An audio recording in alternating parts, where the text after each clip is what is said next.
আচ্ছা, একটি সমদ্বিবাহু ত্রিভুজের পরিসীমা ১৬ মিটার এর সমান সমান বাহুর দৈর্ঘ্য ভূমির 5/6 অংশ হলে ত্রিভুজটির ক্ষেত্রফল নির্ণয় করে। যেহেতু ও ভূমি এর সমান সমান বাহুর দৈর্ঘ্য ভূমির 5/6 অংশ, সেহেতু ভূমির দৈর্ঘ্য যেহেতু দেওয়া নেই, সেহেতু ভূমির দৈর্ঘ্য আমি ধরে নেব।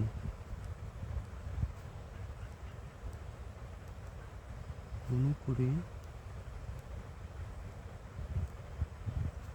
ভূমির দৈর্ঘ্য b সমান x মিটার। আচ্ছা, সমান সমান বাহুর দৈর্ঘ্য সমান সমান বাহুর সমান সমান বাহুর দৈর্ঘ্য এর সমান, যেহেতু সমান সমান বাহুর দৈর্ঘ্য ভূমির 5/6 অংশ, তাহলে ভূমি যেহেতু আমি x ধরে নিছি, তাহলে সমান সমান বাহুর দৈর্ঘ্য হবো 5x/6 মিটার। পরিসীমা দেওয়া আছে, পরিসীমা দেওয়া আছে 16 মিটার। সমদ্বিবাহু ত্রিভুজের পরিসীমা দেওয়া আছে 16 মিটার। এখন প্রশ্ন মতে আমি লিখতে পারি,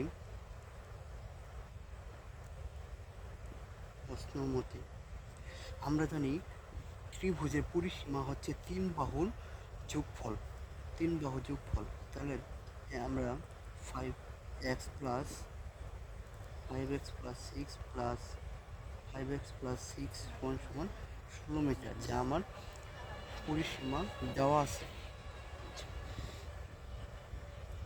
বা এখানে লসাগু হচ্ছে 6 x, যেহেতু লসাগু 6x, তাহলে এখানে হচ্ছে 6x plus 5x plus 5x 16। বা এখানে যদি আমি যোগ করি তাহলে হচ্ছে 5 5 10 16 6 16 16 16 16, যেহেতু 6 এখানে ভাগ আছে, ওই পাশে যে গুণ 16x, তাহলে 16 করে 6 দ্বারা গুণ করলে তাহলে হয় 96। বা 16 এখানে গুণাকার আছে, ওই পাশে যায় ভাগ হইবে, ভাগ হবে 16। বা x সমান 6, অর্থাৎ ভূমি b সমান 6 মিটার।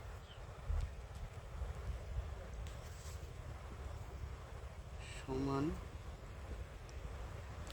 সমান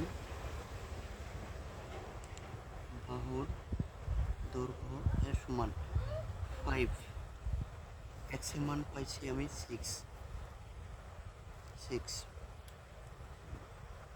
মিটার। 530 ভাগ 6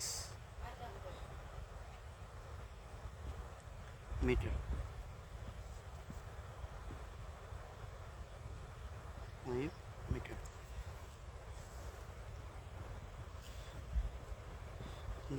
ক্ষেত্রফল,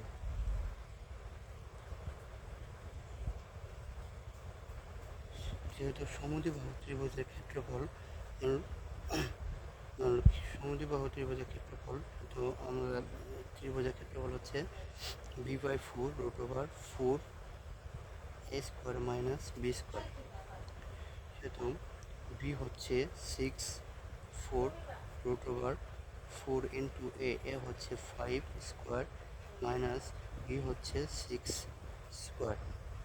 b/6/4 √4 পূরণ 25 মাইনাস 36, 6/4 √136